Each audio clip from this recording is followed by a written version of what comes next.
to record, and here we go. So a couple of things just to let you know, there will be a question and answer at the end of the presentation. And today's presentation is hosted by the Family Focus Resource Center. I am Teresa Query, your host for the day. So if you have any questions or any type of information you need, please put it in the chat box and we will make sure to get that information to you as quickly as we can, either by our CHIME panelists or myself at Family Focus Resource Center. We have a lot to cover, so with that, I am going to start it off by introducing Annie Cox. She will talk a little bit about what to expect for the next hour or more. There you go, Annie. Thank you. Thank you, Teresa, for having us here today. I'm Annie Cox, and I'm the director of the CHIME Institute Early Education Programs. The CHIME Institute is a nonprofit organization established by faculty in the College of Education here at California State University, Northridge, more than 30 years ago.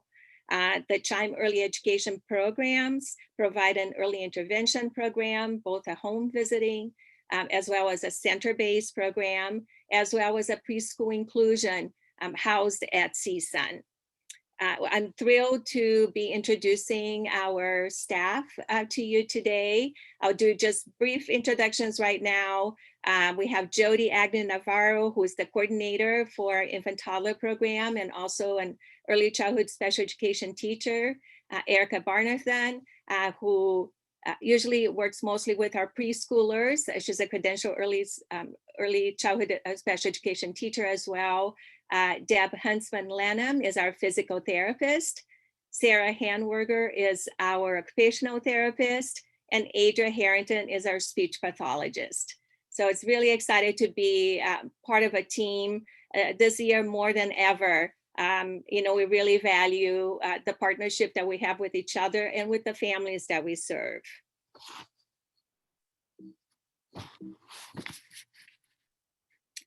Okay. I'm trying to move the slide. There you go. So here's just a little bit of information about our infant and toddler program. We'll leave it as part of the slide and you can look at it later. Erika, I think you're next. Yeah, and we can, this is a great quote. The home is the child's first school, the parent is the child's first teacher, and reading is the child's first subject. I love that quote. And we can go to the next slide.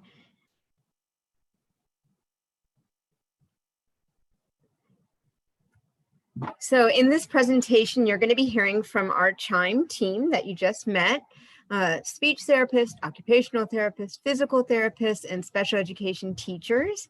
You're going to learn strategies to support your child's growth in all areas of development, understand how to work on their goals during your daily home routine, discover the importance of routines for your children, embrace your role as part of your child's therapeutic team, and realize the importance of the team approach. We know that you are doing almost all of these things every day as you play with your children and interact with them. We're just pointing out how these daily interactions can help you focus on their IFSP and IEP goals in a very natural way. We can go to the next slide. We really see the team approach as the way to go. Why? Well, you, the parents, are experts on your child. You're the ones that are with them 24/7, especially this last year. You have really been with them 24/7.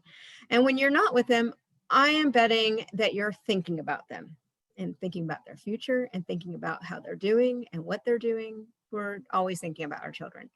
The team approach helps us to see the whole child, not just as parts such as fine motor or cognitive. The team can coordinate and collaborate to work with the child on many areas of development while also helping everyone to be consistent. The professionals can exchange knowledge, which helps when they are working with your child one-on-one. So the speech therapist happens to know how the child should be holding their marker, and the occupational therapist knows how their child should be sitting in a chair and what words that they should be working on. by sharing the information, everyone's on the same page. And once again, being consistent. And consistency helps with developmental growth. Together, the entire team can determine what goals your child needs to work on. The whole team, you, the parents included, share the responsibility. Move on. Thank you. I just wanted to set up the stage a little bit for what is to come, and point out some important principles about how young children learn. So children learn by actively exploring, seeing, touching, tasting what is around them from the moment they wake up through bedtime every day. This learning is also supported by the kind of interactions they have with caring adults around them. A sense of comfort, joy, and discovery is supported by the important adults in children's lives. Children are part of a family. The goals, values, and needs of the family need to be considered when learning outcomes or goals are being discussed. And finally, early intervention and preschool are just the beginning. As we collaborate with families, the future, such as setting up the stage for increased independence or for school readiness skills, should also be considered.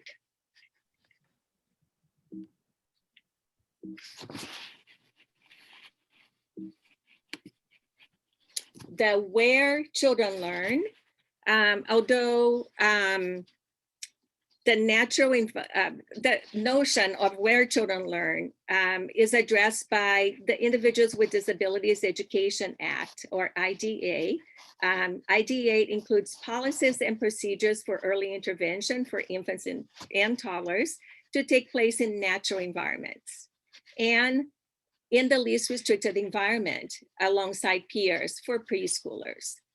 Although natural environment seems to refer to a location or a place, it is actually the process that's more important.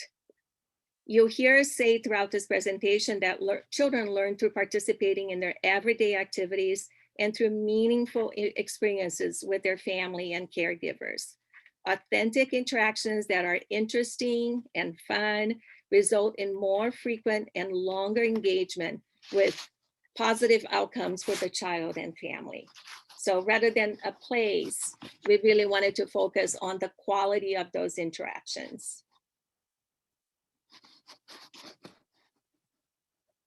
So our goal here today is not that we add something to your day that you have to do.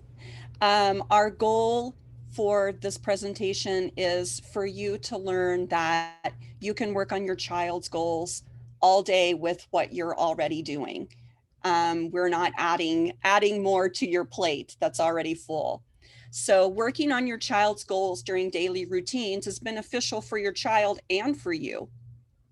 Because you are incorporating these goals throughout the day while you are going about your normal daily activities, it is easier for you and a great way for your child to learn and develop new skills. Your child will progress because the frequency of your routines makes their world predictable. And because these activities are functional and occur naturally, your child will not feel the pressure to perform or that they are doing therapy. It will just become part of their daily life.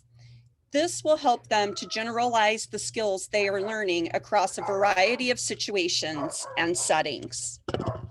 Can you advance the slide, please?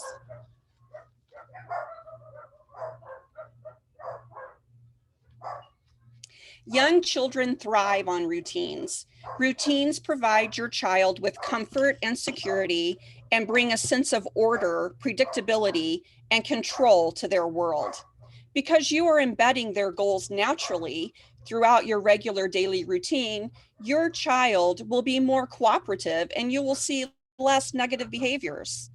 Rather than having them sit down and repeat a goal over and over in the same way to learn with the same materials, they will not even realize that you are working on a goal because it will become just about what they do that time every day. Routines encourage your child to take responsibility and impart a great sense of pride as they accomplish tasks. Routines nurture social connections and support healthy habits, such as eating, sleeping, and exercise. Can you advance the slide, please?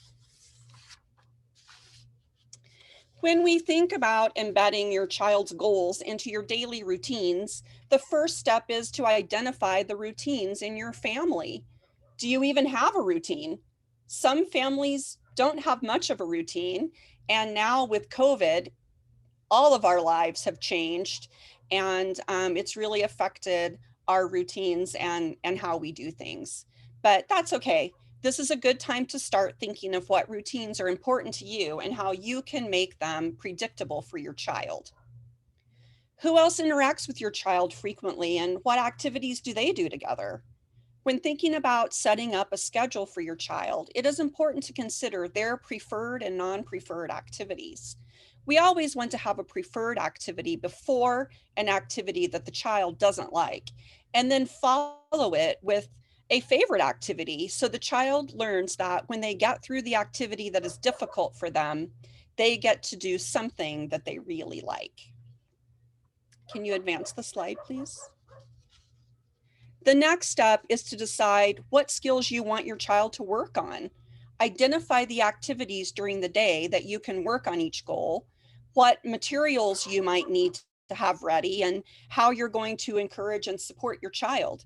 Now our team will share how you can incorporate speech and language and gross and fine motor skill development throughout your daily routines. Deborah, our physical therapist, will go first. Hello, everyone. So as a pediatric physical therapist, I specialize in children with, I specialize in gross motor skills and learning gross motor skills.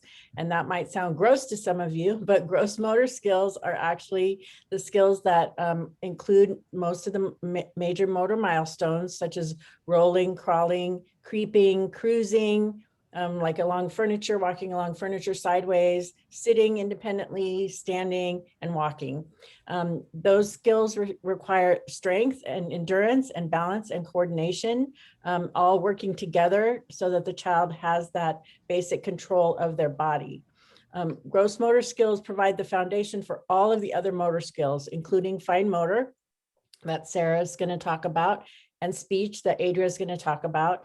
And all areas development kind of work side by side and intermingle with each other as the child goes through their development. Sometimes it will seem like they're improving in one area and sort of plateaued, and then you'll see them sort of switch off as they gradually progress through their developmental sequence. In order to have appropriate gross motor skills, you have to have proper trunk, what we call trunk, or your body or core. Some people use the word core, strength. And this keeps a person upright against gravity and provides that stable base that a person needs for being able to use their arms as they wish, use their legs as they wish, and be able to speak. Adria and Sarah will elaborate on those areas after I'm finished. Generally, general rule, walking comes before talking, and that's precisely due to the need to develop good gross control over gross motor skills first. You need that core control to be able to work on your speech. You have to be able to, hold yourself upright. For speech, you have to be able to regulate your breathing. You have to be able to exhale at the right amount of air and put it through your voice box, and have all the muscles of your mouth and your lips work together. So it's a very complex process. And if a person doesn't have a good core strength, they're going to have difficulty doing that, as well as using their upper extremities or their arms for different activities. Okay, next slide, please. And I kind of said this already, and that's a stable, that you have to have that base. But infants go through development, the process of getting upright and walking generally by around 1 year. About half of children walk by a year of age, and most of the remaining children walk by the age of 18 months. So somewhere in that range. And if you have a child and they're going through their development, what you will see them do is practice the same thing over and over and over and over and over again. It's that repetition and practice that gives them enough endurance of their muscles and enough strength to accomplish that gross motor control that they're going to need. Next slide, please. So as they continue to grow and develop, they will gain new gross motor skills such as running, jumping, galloping, skipping, and usually all those skills come into, most children can do all of those skills by the time they're around 5 years of age. So if your child is in preschool, they're going to be working on those skills. And then once they get those basic skills, they use them, they learn and add new fine motor skills for new eye-hand coordination, to learn sports and to learn to play musical instruments or perform all the different skills that they're going to need to participate in their life. But it all starts with the gross motor. Annie sort of talked about this earlier, but as children learn to move, they learn a lot about their bodies.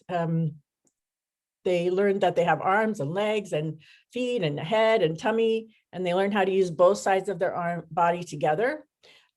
Sometimes they have to learn how to use their hands working together, maybe doing the same thing like carrying a big ball, and they also have to use how to use their hands independently. So one's doing one thing and one's doing another thing, like cutting with the scissors, or so one's holding the paper and one's hands holding the paper and one's cutting with the scissors. And that's how they have to separate their two hands and what they're doing. And Sarah will talk more about that later. They don't also develop a dominant hand until somewhere around 4 to 6 years of age. So you'll often see them switch hands. And when they're younger, parents will go, are they going to be right-handed or left-handed? And then they'll switch. So expect that, and that you shouldn't see them really develop a preferred hand until they're a little bit older. Okay, next slide, please. So there are lots and lots of different opportunities throughout the day to incorporate and practice gross motor skills in just the course of daily normal routines. Dressing is an example of an important skill that we all need to learn to do to take care of ourselves and our bodies. And that requires balance, coordination, and an understanding of our body parts and how they work. So when you're dressing your child in the morning, you want to make sure that they participate in as much as possible in dressing themselves. Of course, when they're younger, you're going to have to help them. It's great to work on, like when you're working on putting like their underwear and their pants on, is to have them do it in standing, even if they have to hold on to you at the beginning, but then work towards having them being able to have enough balance and coordination to do that themselves and put their legs in individually into the right hole and all of that. Taking clothes off is much easier than putting clothes on. So they generally do that first. They take their clothes off. And thinking about it, so that's in the daily routine. When we talk about playtime, dress up play is a great way to work on balance and coordination. And a lot of kids really love dress up play.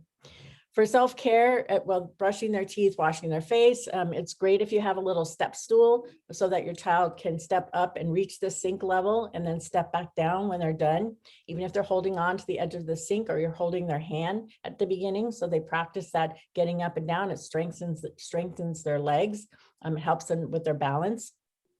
And then obviously have them do as many steps as possible and assist with getting help. You can also assist them with getting into and out of the bathtub.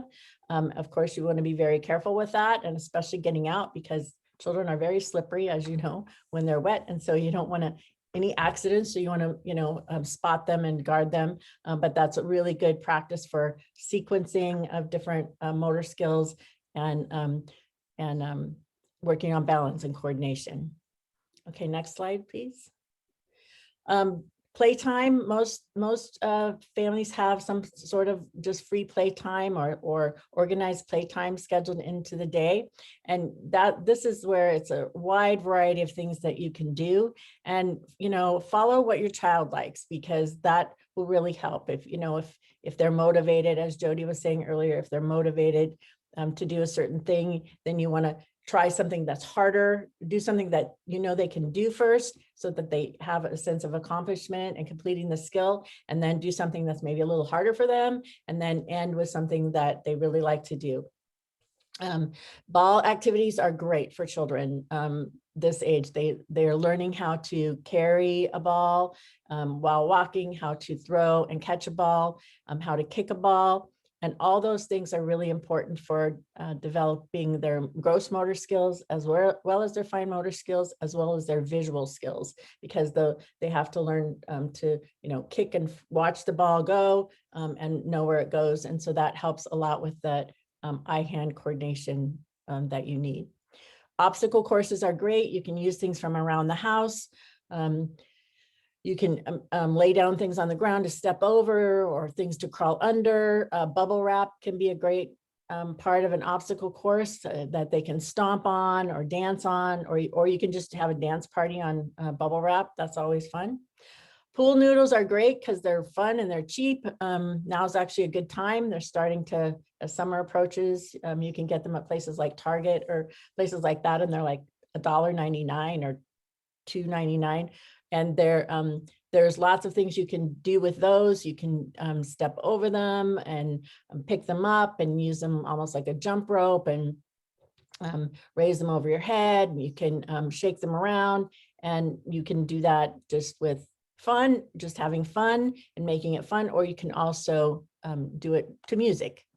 Rough and tumble play is a very important part of play that is a physical play that builds self-esteem, and it helps children learn social boundaries and like what's appropriate, where where the line is between what's fun in play and what's not, when roughhousing goes too far.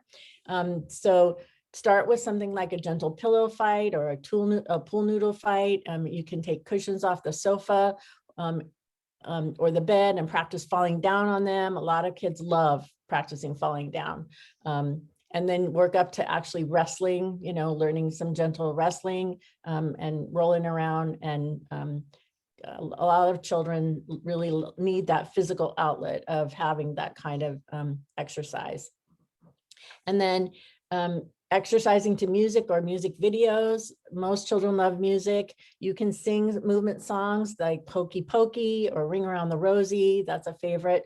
YouTube has a lot of exercise videos for toddlers and preschoolers, and be sure that if you're going to search to find different things that your child might like, be sure you put the word exercise in the search. So or else it'll just give you a video about that topic. So say, transportation, exercise songs for preschoolers or whatever age your child is. And I like to save the videos as one of those special treats and not use it all the time for the activity, but just to help minimize some of that screen time that we want to try to limit. You can see in the pictures the hula hoops. There's a pool noodle as part of an obstacle course to crawl under. So there's lots of things you can do with them. You can also raise them up the pool noodles up off the ground to step over higher and higher as they get more coordination and balance. Household chores, most children love to help around the house. They want to participate. Sometimes they're not as helpful as we might hope they would be, might not accomplish the task as quickly, but it's so great for them and good for them. And it's whole body work, which can be really calming, have a really calming effect. It gives them a lot of sensory input. So I really like using the laundry basket. And if your child loves to do that, you don't have to just put laundry. Sometimes I put like soup cans in there for a child to push around and have them help me put them in and take them out, because they're like little weights. So they also are strengthening their muscles while you're doing those activities. You can also, I've had children push around a heavy box, like a big box of diapers got delivered and they were pushing it around and tipping it over tipping it different directions. They think that's fun. And that's really works on trunk strengthening and control.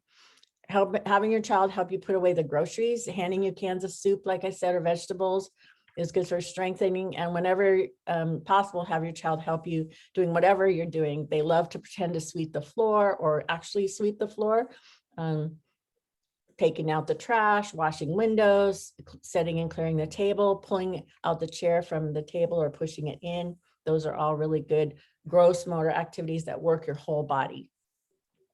And next slide, please. Excuse me, can I just jump in for 1 minute? This is Teresa. I have quite a few people asking in the chat box about the presentation, and PowerPoint will, if they can get a copy, it will be located on our website, which is in the chat box, okay? And give us a few days, I would say, what's today, Wednesday? Hopefully maybe by Friday, okay? So just check the chat box for our website information. Thank you. Okay, so outdoor activities are great. You can include some outdoor chores, like having your child help you wash the car, watering plants with the hose, raking leaves, walking the dog, sweeping the garage. Anything that is like whole body movements are really helpful. And it's good to spend time outside every day, especially right now with the COVID. If you have an opportunity to spend some time outside, it's really great for everyone. You get a breath of fresh air and you need some of that vitamin D that the sunshine provides. So, you can go for a hike or go for a walk around the block. I always, I have some children that I work with that love going on walks outside, and we find we have so many adventures when we're outside because you never know what's going to happen. And there's all kinds of different things that you might find, little walls to walk on, things to step over. Maybe there's puddles and you can stomp in the puddle. It's just endless what happens. You can also look for things outside and make it more of an adventure. I also sometimes will set up little treasure hunts and put ahead of time, if you do it well, ahead of time, if you can, where I on the sidewalk make arrows and chalk and go this way and then follow it and then hide a little toy or a little treat in the bush or something. And kids love going on a little treasure hunt like that. You can pretend to be animals or just run around and practice going up and down a step or jumping off of a step or walking on different surfaces. Don't just stay on the sidewalk. Your child if it's okay and your child wants to walk in the grass, let them walk in the grass. Walking on different surfaces is really important for developing your overall balance and coordination. Parks are great. Place to work on gross motor skills, especially like climbing, running, sliding, and sidewalk chalk activity for children is actually great. They can do it in standing and bending over, or they can also, sit on the ground and write or draw on the sidewalk and getting back up and moving around. That's really important. I come from a family, we go camping and do all kinds of fun outdoor things. So it's really great if you like to do those things to include your whole family. It's, you can do things like go to the beach and build sandcastles or go exploring the tide pools. Tide pools are great because you really have to work on your balance, rocks and things like that. It's really good practice. Or just going somewhere where there's nature and you can explore the different things that are there out in nature. Okay, next, please. Errands and shopping. And I put this in here because I am not, we all need strollers, but I see so many kids who are so used to being in the stroller, they don't want to walk and get out and walk. So try to really minimize the use of a stroller if you can. And I mean, obviously there's going to be times when you can't and they need to be in the stroller. That's okay.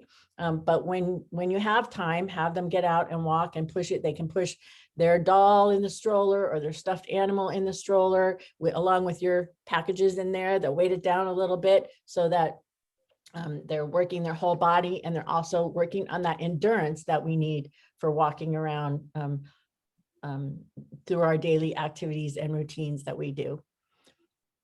Okay, next, please. And then just some, I already sort of said that, but follow their lead and do what they like to do. Focus on their preferences, but also it's good to challenge them with new things or to try new things. At first, they're going to need closer supervision for safety reasons, and that's important. But as they get better at it, they will gradually improve the skills and need less of your help. Give them lots of encouragement and practice, because as they gain new skills, they also gain more self-esteem and confidence in their own body and in their own ability to do things. And then lastly, set a good example for have your child exercise with you if you're doing something like yoga or workout at home, or let them participate, and that will encourage them to lead a healthy and active lifestyle, which is all really important for us to do in our lives. Okay, now I think Sarah is going to talk about fine motor skills, and you'll see that. I'm sorry, Sarah, that you'll see that there's a lot of overlap between gross motor, fine motor, and speech. And we sometimes if you're watching a therapist do a therapy session, you might not know if it's the PT or the OT or the speech therapist, because we all try to make it look like play and fun, but we all have different focuses. So mine is going to be, those gross motor skills. Sarah's going to be the fine motor, and then Adria is the speech. Okay, thanks, Deb. So I'm not sure how many of you have already met an occupational therapist, but for those of you who know, occupational therapists kind of have their hand in a little bit of all areas of development, because, as the title says, we want to help children engage in all of their occupations. So whether it be, feeding or going to school or playing outside or dressing, we're working on all those goals. For our presentation, I'll focus specifically on the fine motor skills. So I'll start with just 3 tips for increasing opportunities throughout the day to work on their fine motor skills. And then we'll talk about the different routines that I'm sure you all participate in, and see where you could kind of squeeze in those fine motor activities or target those fine motor goals doing your regular daily occupations or daily routines. So like we all said, there's so many opportunities throughout the day to incorporate fine motor skills. Just walk around for 2 hours and try count how many times you use your hand. You'll probably lose track. We use our hands all day long. When we're talking about fine motor skills, we're talking about mostly control of our wrist and the small muscles in our fingers. So, almost everything you do, you need to pick it up, you need to hold it, you need to stabilize it, you need to hold on to something while you're climbing the stairs. So our 3 tips are, first of all, encourage independence during self-care activities, right? Because when you're doing your activities, you're using your hands. When your kids are doing their activities, let them use their own hands, instead of always, feeding them, dressing them, bathing them, let them put their hands in it and let them use those fine motor skills while they're doing their occupations. Second one, avoid electronics as much as you could. Probably most kids watch a little bit or have some electronic toys, but think of it like this: your child's playing on the floor. They could either be using a shape sorter, or they could be, pushing a button and then listening to a song for 30 seconds, and then push a button and listen for 30 seconds, as opposed to, always being actively engaged in the activity if you take out that electronic piece. Or think about your child coloring at the table instead of watching a TV show. How much more are they getting out of that activity? And kids love it. Kids become conditioned depending on what we present to them. But if we start out while they're young, giving them crayons and shape sorters and those kind of fun toys, they'll enjoy those activities and they'll develop their skills at the same time. The last example I put was a marble run or dominoes versus a video game.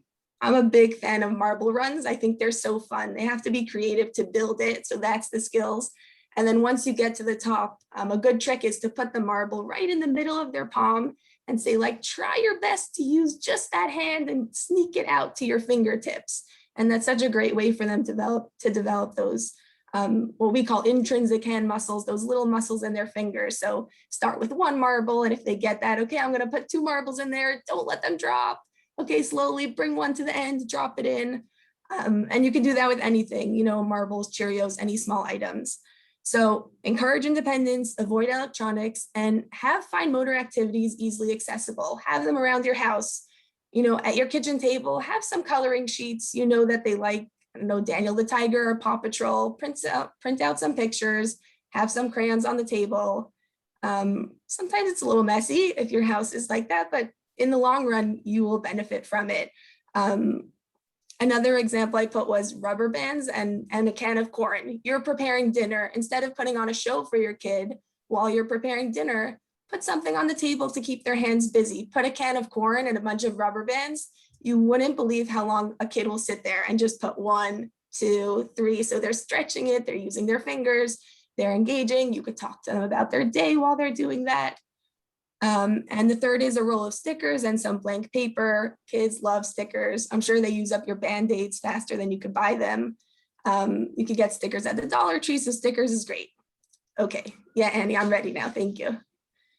Okay, so now we'll go into our routines, and I'll just kind of brainstorm with you a few ideas of how you would target their fine motor skills while they're doing their routines. So morning routine, Deb mentioned it also. When they're dressing, let them be as independent as possible from an early stage. Your child's only 18 months. That's okay. Bath time. Ooh, try take off your sock. Pull it over their heel just a little bit and let them pull it. We all know that, when we don't want them to take off their socks, they're taking off their socks all the time from a very young age. So, make that part of your routine. They take off their socks, they pull down their pants. You can start pulling off their shirt and they can pull it the rest of the way. Like Deb said, start with taking off the clothing before putting it on. That's easier. Facilitate success. Give your kid clothes that are easy to put on and take off. Some pants might be cuter with, a zip and a snap, but get some elastic waistband pants so they could pull it on, take it off, especially when they're potty training. Pullover shirts, shoes with Velcro. Success breeds more success. So when your kid learns to be independent, they'll feel good about it and they'll want to be independent. And they'll be working on their skills at the same time. Okay, Annie, I'm ready. So that was our morning routine. Now, mealtime routine. Mealtime for infants always means 2 spoons. From the first time that you feed your baby, you get 1 spoon, they get 1 spoon. You're just feeding them, some pureed vegetables. They'll learn, they'll try stick their spoon in. You could even put a little bit on their tray. So you're feeding them because obviously they're not going to get the whole meal in with their own spoon. But while you're feeding them, they're trying to touch it with their spoon or they're touching it with their fingers. So let your kid always be actively engaged. Allow for exploration. Try your best to ignore the mess. Sensory exploration, besides for them actually trying to use the spoon to get it in their mouth or like touching it with their fingers and putting the food in their mouth, the more that their hands are touching different textures, the more that those little sensory receptors on their hands are getting activated. And the way it works is sensory goes up to your brain and then the motor comes back out. So if you're waking up all those tiny little receptors in their fingers while they're touching the messy foods, they'll also wake up those tiny little motor muscles in the fingers and they'll be more ready for those activities like, put a marble in your hand and bring it out to your fingers. So sensory exploration is good and feeding is a good time for that. Don't underestimate the power of social eating. Instead of thinking of it like, okay, now I'm going to sit at the table with my child and I'm going to teach her how to use a spoon. You're eating your dinner, put your kid next to you, give them a spoon, give them a fork, and they'll see if you eat with utensils, they will also want to eat with utensils and they'll be working on those goals while you get to eat your dinner. You don't have to be, starving till 9 o'clock when your kid's finally sleeping and then you and your husband can eat your dinner. Work on the goals, make it part of the routine. Always put a little bit of small finger foods on their tray, even if it's not really part of your planned meal, to facilitate that pincer grasp. Starting at about 10 months, you want to see like a nice little pincer grasp with those fingers. Introduce an open cup from an early age. I remember as I learned this in school, and then as a parent, like with my first child, I thought they for sure cannot drink from an open cup until way later, like maybe 2, but you would be surprised that kids as early as 11 months, 12 months, they can do it if you introduce it to them. So Put the cup on their tray, a little bit of water. If they see you doing it, you'll see they'll drink, and that's great for their wrist control. Getting that wrist nice and stable is really important for using the fingers for fine motor and for writing. So give them a little bit of water, let them pick it up to their mouth. The first time they'll dump it, that's okay. The second time they'll learn how to control their wrist, which is what we want from them. Involve children in meal preparation. That's also a great time to use your hands, right? We're using our hands. And the same way, you don't have to, keep your kid entertained while you make the salad. Put your child next to you. Oh, here, can you cut up this banana for me? You might not need the banana, that's okay. Give them something simple that will engage their hands and make them feel part of the activity. I put here, motor movement songs are great for finger isolation, motor imitation, and motor planning. So those motor movement songs could come any part of the day. So we're talking about like, twinkle, twinkle, and they're moving their fingers, or open, shut them, or simple, if you're happy and you know it, clap your hands. So sometimes, it takes a while to get the child to eat the whole meal. So while they're eating and you're feeding them, you could sing those songs and get them to move their fingers and their hands, and to imitate how you're moving your fingers and hands.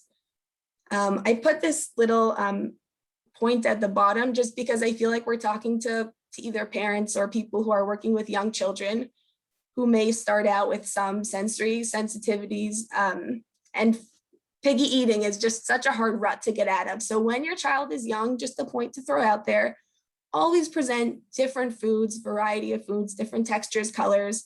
So that first time that your baby spits out the food and says they don't want it, I don't want to say totally ignore it, but don't take that as, okay, I'll never present this food again. Keep presenting that same food and all different foods, and always change up what you're presenting to them. Not to say to always cook, different gourmet foods, but your child's eating spaghetti and cheese, put a cherry tomato on their tray. Give them colors, textures, all different things. Okay, Annie, I'm ready. Okay, playtime. Playtime, of course, is a great place to incorporate fine motor skills. This is where we'd stress, like, stay away from the electronics. Get down on the floor, play with your child, get crafty. Thanksgiving is coming, go outside, collect some leaves. You see that picture over there? All they took was a piece of paper and some glue. They glued some leaves on, and they made a hat. So those kind of fun things get their fingers moving. Puzzles are great. Sensory bins are fun. You just take a bin, fill it up with rice or beans or anything you have in your house, and throw some toys in there, and then they get their hands in and they try find the little items that you found. Again, waking up all those little sensory receptors and getting their fingers moving. Play-Doh is an easy one. Almost everyone has Play-Doh in their house, and there's no fine motor skill that you can't work on with Play-Doh, right? When they're really little, they're just squishing the Play-Doh, then they're rolling it with two hands together. If you want the really fine, you could, let's make a pizza. You squish it out and then take a little piece and roll it with the pointer finger and the thumb. We're gonna make some shredded cheese and put some cheese on. Anything like that is a good way to work on their fine motor skills. Introduce scissors as early as 2.5. You find obviously safe scissors and you keep an eye on them, but with Play-Doh, kids can start working with scissors at a young age, and it's a great skill. It helps them what we call dissociate, like the thumb from the rest of the finger, so they have to open and close that scissor. Paint a picture together. You want to do an activity with your child, take out a paper. Oh, let's draw together. They love to do things together. So let's make a picture. You color and they color, and it becomes a whole activity. I just put in here that working on a vertical surface helps to develop that wrist strength. So you see that child in the picture over there. If you take painter's tape, or if you have an easel, if you put the picture up on a vertical surface and they have to keep that wrist extended to color, that helps to develop that wrist strength and wrist stability, so that they'll be more ready to hold a marker, crayon, toothbrush, paintbrush, whatever it is, whatever utensil that they're going to need. Okay, Annie. Bath time and bedtime routines. So this is the last one for fine motor. Include some fine motor into your bathtub. Bathtub crayons are a lot of fun. Some kids like to be in the bath, and then you don't really need too much to motivate them. Some kids don't love it, but bathtub crayons make most kids love bath time. They wash right off the wall. So while they're in the bath, you have an easy vertical surface waiting for you on the wall, and your child can color. Shaving cream on the wall is also fun. Just put a little bit and spread it really thin, and they can make all kinds of pictures using their pointer finger for kids who we want to work on isolating that pointer finger. Again, promote independence in undressing. Use different tools in the bathtub. Cups and pouring is really good, again, for that wrist strength. So if they have 2 cups and all they're doing is pouring back and forth, which kids could do almost all day long, is a great one in the bathtub. The bathtub is another good place for motor movement songs.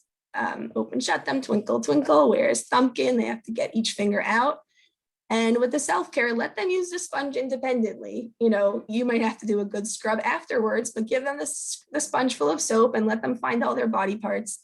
And that's a good way to develop fine motor, body awareness, and it's good sensory input for the whole body. Okay, so now I'm just going to do one brief slide on sensory strategies in your daily routine. For those of you who have been exposed to OT and sensory integration, you'll know that some kids need different types of sensory input to help them organize their body throughout the day and prepare themselves to be part of their daily routines. You know, some kids wake up and they're ready to go and ready to get dressed. And some kids wake up and they're just still sluggish and they're not ready to go. Or, you know, some kids it's bedtime and they're running around like it's the afternoon and it's not time to be running around. So some kids need different types of sensory input to help them organize. And we don't want it to be that you think you have to go to the gym, you know, to the OT clinic and have the therapist giving them their sensory input. So let's say you have a child who needs heavy work or deep pressure to help them calm down or organize. Like Deb had mentioned, carrying a heavy laundry basket can be organizing. So you need to do the laundry, send your child back and forth, you know, oh, push those towels over here. Can you carry that over there? Helping with food preparation, like mixing a thick batter, can also be good deep pressure. Sucking yogurt from a straw. Sometimes if you have like thick yogurt and a small straw and the child has to suck really hard, that's calming for children. Take a warm bath before dinner to help calm the body. So maybe you normally would eat dinner and then take a bath. If you have a kid who needs, you know, to be a little calmer at dinner time, you can give them a warm bath, get some nice deep pressure and calming activity, and then have them sit down at the dinner table with the whole family. And a last one for deep pressure would be you're going from one place to the next, you're on your way to brush teeth. So you can do animal walks. I put here a bear walk to the bathroom. So that deep pressure from walking on their hands and feet will calm their body and they'll be more ready to, you know, brush their teeth and get ready for bed. Some kids, like we said, wake up a little sluggish. Eating crunchy foods at breakfast is sometimes a really good way to wake your kid up. So they wake up, you put some granola in their yogurt, and sometimes that crunch is a little bit alerting and that will wake them up. When you're dressing them, you could play a game like red light, green light, like green light, get your shirt, come back. Red light, green light, get your socks. And that can also wake them up. And for children who need some extra movement before participating in some sort of a seated activity, like the kid who always has endless energy, I put here, have your child run back and forth when you're setting the table for dinner, right? Because sometimes you bring your child to the table and they're running around. So run around before as part of the routine. Let's set the table and get the movement in while we're setting the table. And then their body will be more organized and ready to sit for mealtime. Or, you know, you're bringing your child to Mommy and Me. I know we haven't done that for a long time, but hopefully soon.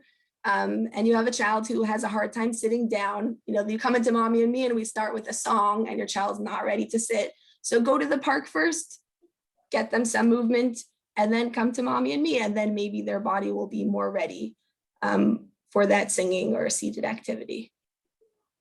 Okay, and I'm gonna hand it off to Adria. Hello, everybody. My name's Adria Harrington. I'm the SLP, or speech therapist, as you guys probably know us. And I'm so happy to be here today. As Erika and others have mentioned, I'm sure all of you are already doing so much for your child and using a lot of these strategies that have already been mentioned. Regarding communication, we really talk about communication as a child's ability to express their wants and needs, their thoughts, and also to understand what is being said. It covers both speech, which is the actual act of producing words and talking.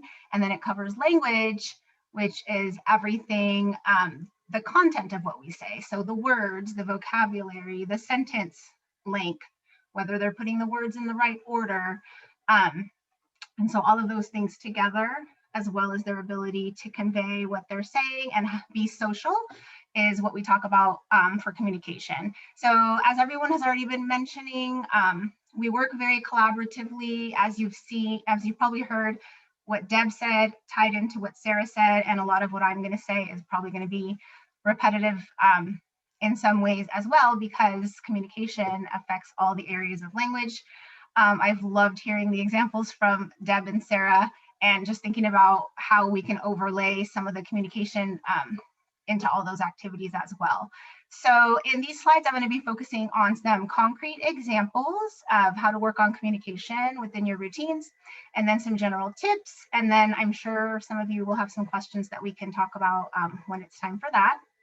So in this first slide, I'm just again reiterating what we've already said. You don't need to set aside time to work on communication skills. Really, every interaction is an opportunity to work on communication and language, and the routines of your day that already exist are a great time to target receptive language, which means your child's ability to understand words and sentences, as well as an opportunity for you to be modeling the expressive language and the speech production. Next slide, Annie. Thank you. So here's some examples of how you can target communication skills in your daily routines. So the first example I'm giving is bath time, and I'm introducing the concept of verbal routines here.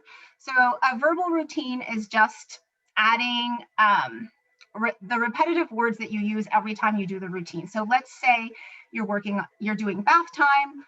We want there to be a verbal routine going along with that bath time routine. So for example, the objects that you use in the bath would always be the same. They're routine objects. You're always talking about water, soap, bubbles, towel.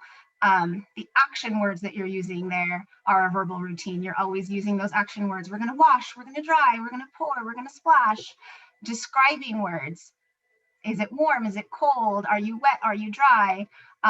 The body parts, we're always going to say, wash your blank so that they can talk about their body parts. So that concept of verbal routines is something I'll be discussing throughout, because that's really the way kids learn, as we've talked about, is through routines. And so your verbal routines, meaning the repetitive words that you use each time a child does something, that helps them learn. The repetition helps them learn.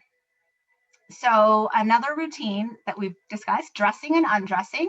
Some of the ways to support communication in that task would be offering your child a choice. So blue shirt or red shirt. You can hold up both shirts so that they get that visual input. Your child might just be responding. If your child isn't verbal yet, then they might look and they might make their choice by pointing, right? So that means that they understood your words. They might not yet be able to say blue shirt, but they might be able to say boo and reach for it. So that's good. So then we know that, they understood what you said. They're not quite yet at the level of saying it yet, but you're presenting those simple choices that they can understand and comprehend. You can teach new vocabulary by labeling each of their clothing items. And as previous presenters have mentioned, we want to encourage your child to be as independent as possible.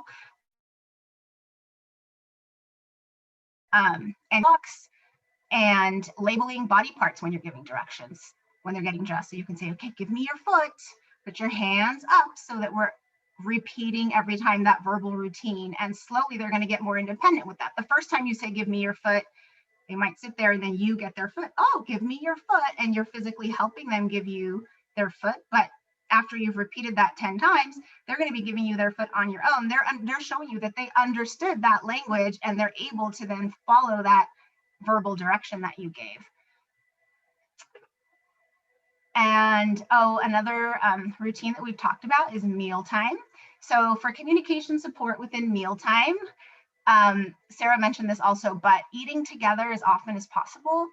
Young children learn by watching others. So they watch you, verbalizing, oh, I think I'll have a bite of broccoli. It's good. So we're modeling that language and that social piece of communication as we are having our meal. So we want them to imitate that. As we're talking, as I just said, we can describe how each food looks. Ooh, this is green. Smells good. I wonder what it tastes like.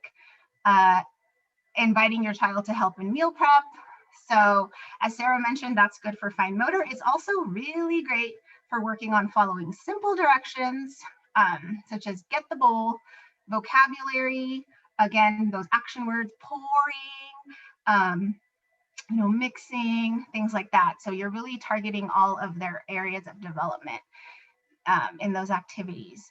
Again, you can teach if your child is already progressing with their language, you want to start working on some higher level things. You can teach categories by labeling fruits versus vegetables versus meats. So that's another way to target higher level language, offering choices. What fruit should we eat today? Apples or cherries? And again, your child might be needing the visual choice. If they're higher level, they might respond apples, and then you can give them the instruction. Okay, go get the apple. You picked apples, and then they're following an instruction to bring the apples. Having your child count how many people will be eating. And then again, they're following those instructions. Okay, there's 3 of us, so we have to get 3 plates. So they're understanding that vocabulary, and they're having to follow that verbal direction there. Okay, and our next example of your daily routine is playtime. So again, I'm talking about using verbal routines with toys. So for example, a shape sorter, which we've talked about, a simple verbal routine for a shape sorter could be my turn, put in, shake, shake, shake, shake, shake, oh, open. So depending what level your child is at, that could be a routine that then the next time you play it, you might hold it up, and then your child will say, shake, shake, shake, shake, because they know that you're about to shake that, because you do that every time you play that toy. So they think you're playing, but really you're targeting their language by using those repetitive strategies. Using sentence starters within your the games you play as part of your verbal routine. So like I'm sure a lot of you say, ready, set, and then you wait for your child to say go, things like that. Let's see, starting with toys. Okay, this is one I love. I love putting toys in a container. And that really helps support your child's attention and language so that they can then take one item out at a time and allow you to talk about each item. Instead of a lot of kids, sometimes they'll dump everything out, and then it's really hard for them to attend and follow the verbal routine because they're just they don't know where to direct their attention. And when you really reduce that and let them pull one item out at a time, it really supports their attention and their communication and their ability to follow an instruction with that toy, because they're not overwhelmed by having all the toys on the floor. So the example is like if you're doing a puzzle, put all the puzzle pieces in a bag and have them, have the wooden puzzle board. They take one piece at a time, find it, instead of like dumping all the pieces on the floor. Same thing you could do with the shape sorter. You could do it with their farm animals. If they're playing with the farm, have them in a little box or in a little bag. They can practice saying, open, I want one. Okay, let's take it out. Let's put it in the farm. Ooh, shake, shake, shake. Let's get another one. So it just helps you develop those verbal routines. And then when you're playing, I always want to remind people to reduce their commands and questions. So a lot of us, when we're playing, we want to interact with our child. So we want to be like, oh, what's that? What color is it? Where is it? And we start asking lots of questions because we're trying to be social and interact with our child. Right here is like, oh, we're trying to model language, but we're saying, oh, do you have the cow? Oh, have the blue car? And we pose it in the form of a question. And so what instead I suggest doing is noticing what your child is looking at and being more of a play partner and just modeling that language. So, ooh, cow, I got a cow. So you're giving the words that they would say versus asking them a question. The next one is reducing the number of words you use to their level. So if your child is not yet speaking, then you want to be modeling single words and 2 words if you're trying to get them to imitate. Ready yet to imitate a whole sentence.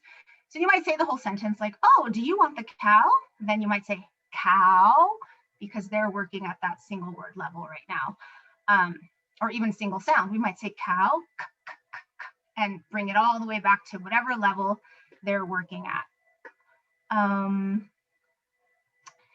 For children who do not yet show interest in toys, we want to start by focusing on what we call people games, such as peekaboo, playing with bubbles, bouncing them on a big ball. So that cognitive piece, which we call joint attention, which is getting a child to engage with someone, is kind of what we're working on through those people games. That's kind of a precursor to communication skills, that back and forth of communication. So some kids need us to spend longer time on those people games before we can get them to engage and turn take with us with the toy. And for children who prefer solitary play, there's some strategies for that. So we can intrude on their play by taking something, not taking it from them, but if there's two items, let's say they're playing with cups, they might have one cup and you have one cup. And if they're banging the cup, you can bang the cup too. And you'd be surprised that when you start to imitate what they're doing, they really notice like, hey, you're doing what I'm doing. And then they'll stop. And then it makes it like a turn taking. You bang your cup, they bang their cup, and it really becomes more of a social imitation activity, which is what you're trying to get, is that imitation and back and forth. Again, playfully intruding in their play. If your child is really just likes to play by themselves with their cars, get in there, get a car, zoom it up their arm, just try to playfully intrude in their toy to make it more of a social back and forth communicative opportunity. My last point in play is if your child seems to start losing interest, a lot of kids maybe when they're just bored or something, they start throwing toys and they don't know how to tell us that they're done or they're ready for something different. So those actions that they're doing, we want to give them words for that. So if they throw the toy, oh, looks like you're all done, you can tell me all done, put it in here. Okay, we cleaned it up. So really just looking for those nonverbal actions that they're doing and giving them the language for that. And then just some overall tips for enhancing communication in all routines, just some reminders. I'm sure a lot of you do a lot of these already. So just some reminders to keep doing it. One of them is to get down on your child's eye level. That really supports their attention and their ability to imitate by seeing your face. Focusing on the connection, and by that I mean reducing distractions, no phones, no TV, reducing noise when you're really trying to help your child focus on that communication interaction. If your child is using an alternate means of communication, some kiddos who are still working on developing speech might be using pictures to communicate, might be using a communication book, might be using an iPad. Number one tip is to have that available for them at all times so that they can communicate with you using that. I already mentioned this somewhat, but when we limit the number of questions, we want to be modeling language instead. So the tip for how to model language, we can use 4 S's. So we want to say less, stress the word that we're teaching, slow down, and show them. So by showing them, I mean using visual cues. So you might be pointing at something, holding up the objects, or pictures, whatever level your child is at. So say less, stress, slow down, and show when you're modeling language. Giving wait time is really important. So you might ask your child a question and then you might right away want to prompt them for the next thing, but we want to wait, what we call waiting expectantly. So you might not even ask a question. You might just, if they look at you, we might give them a look like that where we're just waiting and hoping that they're going to expand before we prompt them or give them a choice.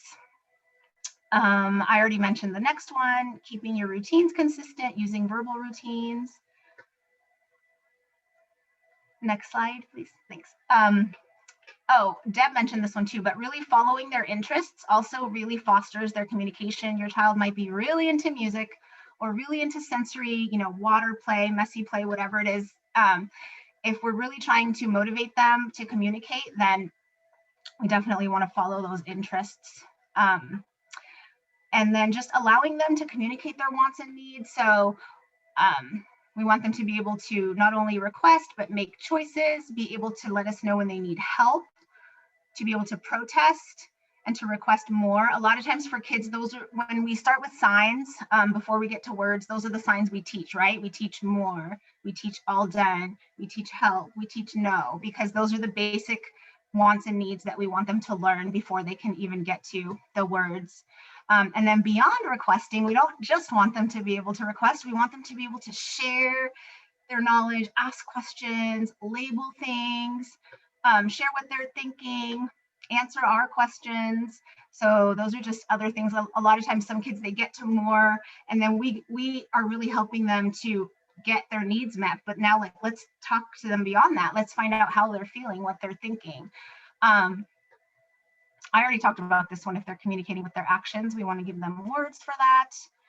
And then the last one is just always remembering that social skills component. So incorporating turn taking back and forth is the basis of communication. Allowing them to make comments, to greet people is really an important one. Noticing others. Oh, look, your friend has a red shirt and you have a red shirt. Being silly and having fun are all really motivating things to support your child's communication skills. Okay, so we're back to me. So as you can tell, our team, we're very like-minded, and we're all trying to focus on the whole child all the time rather than just our particular areas of expertise. And so when it came time for me to start working on, how to help your child with cognitive development and social development, I started typing all this beautiful, stuff. And then I went back and looked and I said, oh, Adria already has that in her section, and Sarah put that in her section, and Deb already talked about that. So, which I think, was very nice that our team is all thinking the same and working together. So what I chose to do is to take an example of a very common goal for a young child is to sort two objects by item, two sets of objects by item. So that's kind of the very beginning of sorting and understanding that, what things are the same and what things are different. So, so I put it kind of into how we could do this particular goal across your whole day. So at a mealtime, give them two bowls. They can put their Cheerios in one bowl and put their blueberries in the other bowl. If you're doing dressing, or maybe it's laundry day, have them put their socks in their sock drawer. Have them put their shirts in their shirt drawer. At playtime, dump out a little set of things. Maybe you put their animals out and put their cars, and you mix them all up, and then you give them two little containers. Have them put their cars in one container and have them put their animals in the other container. At bath time, maybe they have some, a few rubber duckies and a few balls, and maybe they have their little basket. They can put them in to the places where they go. Are you doing dishes? We all do dishes a lot. So as you see in the picture, have them sort the forks and spoons and put them in the correct space. And of course, you may not want to have all of the silverware in the same, if they're just learning, maybe you just, it's an empty, divider container, and they just do the forks and spoons. Cleanup time is always a good time to work on sorting items. So, it's time to clean up, they have to put their books in their book box or on their bookshelf, and put their blocks in the container where their blocks go. So, and kids at this age love container play. They love putting things in and out.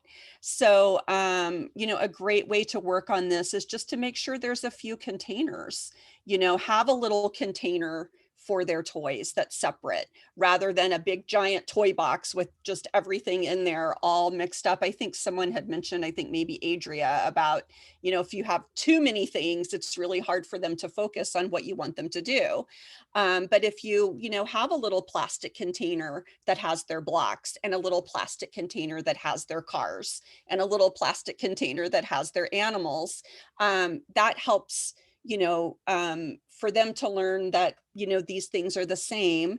And it also helps them to focus their attention by just, you know, having that set of items. When you're outside, they can sort rocks and leaves, or rocks and sticks. So there's whatever you're doing during the day, you can see how you could work on this goal just naturally while you're. Annie, can you advance the slide? So we all kind of talked about this. So I'll do it one more time.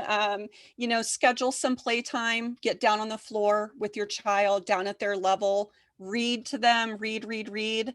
Reading is so important for all of their areas of development.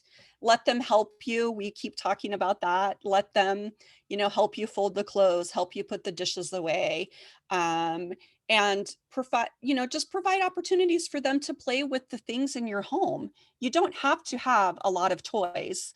I remember my children's favorite thing when I was cooking dinner is I had a drawer that had all of my plastic storage containers. So that was their thing. I'm cooking and they're going through the containers in the drawer. They're matching lids. They're nesting them inside of each other. They would turn them over and stack them. You know, just let them engage with the things in your home. Oftentimes they like that much better than toys.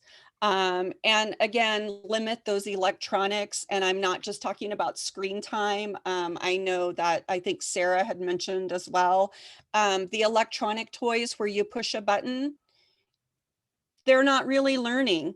They're not creating anything. They're not using their brains to come up with a type of play. It's a very passive way of learning, which is not how children learn. So Annie, I think you can advance the slide. We made this for our preschool children.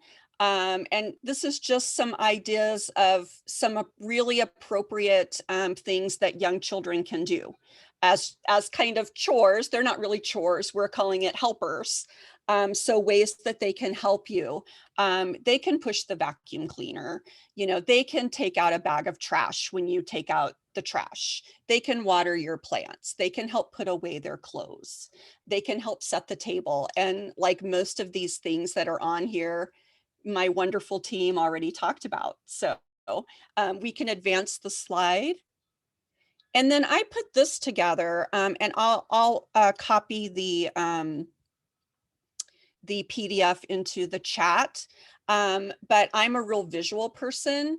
And also I think, you know, if your child is, you know, has different caregivers throughout the day, that, you know, having a little visual chart might be really nice. You can, you know, stick it on the refrigerator, and whoever is caring for your child that day can look and say, oh, you know what, I'll give them 2 bowls whenever they're having a snack so that they can sort their snack, right?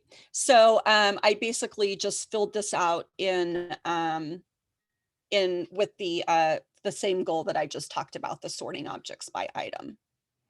Now we're going to open it up for questions. We're happy to answer your questions, and I know we do still have, well, we have about 10 minutes. If we don't have enough questions, we have a few more slides that we'll go through, but we're happy to answer your questions. If you have any questions, just put them in the chat box. But I did want to say, I think it's funny. I love that slide with the little helpers. I think that's really cute. And I think if you have that also, that slide, Jodie, can you put that? Is that a PDF as well? Sure. Yeah, I think even I think I have it as a that. PDF. I'm going to look for those 2 things. Actually, Annie, if you could go back on the slide. I think I need I'll- to revisit that for my daughter that was in your program, and now Oh. she's a teen. She needs to go over those little helpers now that she's 20. The same things you went over. There, that one, Yeah. Annie. Oh, that's the one. Okay. And this one, right? That's Yeah. Yeah, Annie, go back to the, this one is a blank copy. Oh, I can't copy it, Annie. You'll have to copy it off of. Okay. You And we'll copy be- that, the at the bottom in green, the goals. I put the PDF there. Okay. If you can copy that and put that into the chat. And then while we're answering questions, I'll try to see if I can get that little helpers up. I don't have any questions as of yet. So, great presentation. And yes, the PowerPoint will be on our website, and the information there is in the box. And we'll share the two documents with the PowerPoint as well. I know that, so that's going to be shared through Family Focus, right, Teresa? I think that's. Yes. Mm-hmm. Yeah. So when you send us the PowerPoint, we'll put it on our website. Mm-hmm. Yes. We do have a couple of more slides. I don't know if we want to go through those or if we want to. We have about 9 more minutes. Do you want to see, what do you think, Teresa? It's Sure. just briefly, okay. So someone did ask if you'll be able to print the routine chart. Yes, Okay. I am. I'm putting this is the goals within the daily routines. I just put that into the chat. And while Annie continues, I'll look for the other. Okay, thanks, Jodie. So this is, just kind of continuing to think about routines and making sure that children are successful is the idea of using a visual schedule, really to help young children understand what the expectation is. Sometimes that visual cue adds a lot to it. As adults, I know I do all the time. I make lists all the time, right? Before I go to the grocery store, to-do lists to help complete tasks. Children can also benefit from these reminders. We can help clarify expectations and decrease challenging behaviors sometimes. So a child is more likely to be successful when he or she is told what he or she should be doing, with that clear picture. A visual schedule with photos, pictures, or symbols can help to communicate expectations. And a visual schedule keeps the focus on the task at hand. And I think we have some examples coming up in a bit. So when you create a visual schedule, a child should be able to answer these 4 questions. What am I supposed to be doing? How do I know that I'm making progress? So if there's a sequence of events, for example, washing hands, turning on the faucet might be the first thing, then putting hands under or getting the soap, rubbing hands together, etc. How do I know when I'm done? So there are different ways, you can do a check or you can say all done, and what will happen next? What is next in the activity? And sometimes for children, especially if it's a challenging activity, something that might be more difficult for them to do, looking forward to that more fun or more where they were feeling more confident kind of activity coming up, really can ease and again, make it more successful. So here are some ideas. We have to say, the partnership with the families this year, we've been doing distance learning, and this is one of the things that we send home for families to organize their day. And the feedback that we got was wonderful, in terms of, okay, where do we start? And some really great ideas from families coming back to us saying, it really worked, or I need more pictures. There's some more routines that we're including now. So we're happy to provide that. So these are some ideas here. It can be as simple as here's, go potty, take a bath, put on your pajamas. So here's a bedtime routine: brush hair, story time, and then bedtime.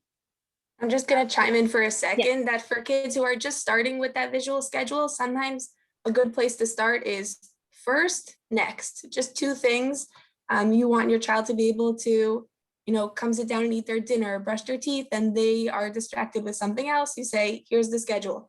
First, we're gonna brush teeth, and then we could read the story or whatever it is. So 2 steps is a good place to start. It's a great idea, Sarah. And I think the idea that, and then we're done, it's like success. Great Exactly. job, we did it. And then here's some examples with real pictures, which sometimes, it's great using real pictures with young kids, seeing themselves or seeing, their moms and dads in the pictures as well, makes it even more meaningful for them. And we're back to questions. Anything else, Teresa?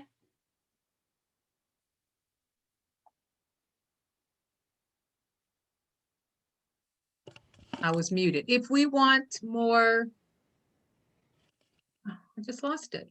Oh yeah, if we want more tools and interventions that focus on increasing communication, where can we find that for children that are delayed in speech? I can respond to that. I don't know if the person who asked can share the age of their child. Obviously, I would, I wouldn't say necessarily to go straight to a speech and language pathologist, depending on Or what your 3. questions are. 3? Oh, there we go, 3. So 3, is 3 still regional center age, correct? Under 3, up until 3. Oh no, 3 is. So generally, if you have concerns, we would say you can reach out for an assessment for your child, if that's what you're looking for in terms of, you mentioned the word intervention. So you can get your child assessed through the school district. And then if your child is assessed and determined to have a delay, then they would recommend a speech language pathologist through the district to provide services for your child.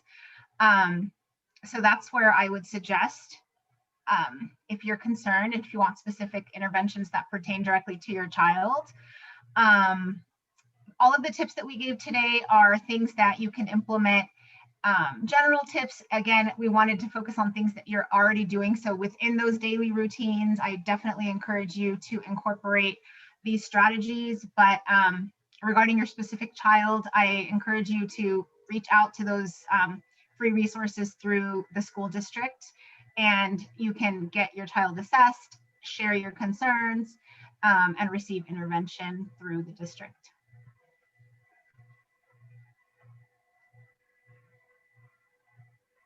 Well, that's all the questions I have so far. I see that, and Jodie, you've added some other links. Yes. The links that you have, Jodie, the Drive Google, is that for the pictures? Yeah, well, there's 2. One is Right. for the little chart where you can write the goals and the daily routines. And the other is the little helpers chart. And I also put another, that little helpers. Annie, I don't know if you can go back to that. They're saying they're not able to see the links. Are you in the chat box, Christina and Esther? Huh, they said they're not able to see the links that you put in there. This one? Yeah. So this one should be in the link. I'm not sure. I'll look at it again. And then the little helpers, Annie. I also put in the link for lesson picks. And this is a great resource for finding pictures. If you want to make a schedule, it's a great, it has a lot of great tools. Anyone who's a teacher or teaching, there's a lot of really great resources on that site. And Isabel made a comment. I work as a behavior interventionist, which allows me to work closely with occupational therapists. All the work done is amazing, and it's so rewarding to see how these continuous implementations are effective. And it's even much of a greater joy being able to witness how parents oh, just jumping around, do continue to use the interventions even post-therapy. And that's so nice to hear. I think that's all of our goals, is that we shouldn't be with these kids forever. If we're able to, coach the parents and work together with the parents, then they become independent in helping their children, to grow and develop. Yeah, Jodie, let's see here. When you sent the links, I just want to go back and Yeah, look. I see what happened. I sent Yeah. it to panelists and not attendees. So I'm trying to get it. It's So not yes, she's going to resend them. Give her a second to all Yeah, panelists and always. attendees. I will resend it. I have to go back and find them now. Okay. It wouldn't let me copy and paste. Yeah, I had the same problem, not being able to copy and paste. Okay. Sorry, guys. All the panelists and attendees. Okay, here we go. So this should be the little helpers. And I'm pulling them from my drive. So I quickly changed the settings so that hopefully you'll be able to view. If you can't open it, let me know. And then let me find, this one is the other one I need. Okay. Okay. Oh, perfect. Thanks, Susan, for letting me know. And this is that little routine schedule where you can put the goals in. And then I will send you that the lesson picks, which is great for making all of these. That's where I made the little helpers, and it's great for making routines and schedules. Did that go out? Okay, so you should have 3. If someone can let me know if you can open that second one. Yes, they're saying. Okay, thanks. I'm able to, yeah. Mm-hmm. Perfect. Thanks. Thank you for having us, Teresa. You're welcome. Thank you, everyone, for attending. Thank you so much to our panelists. We could not have done this without you. And please make sure that you check out our website, the Family Focus Resource Center, as we will be having more webinars like this for our little ones and families, and for those that are working with the families. Next month, we hope we'll have one on, I think, actually on speech, just on its own form. So thank you again to CHIME, and we will see you all soon. Thank you. Thank you, Bye-bye. everyone. Bye. Have a good evening.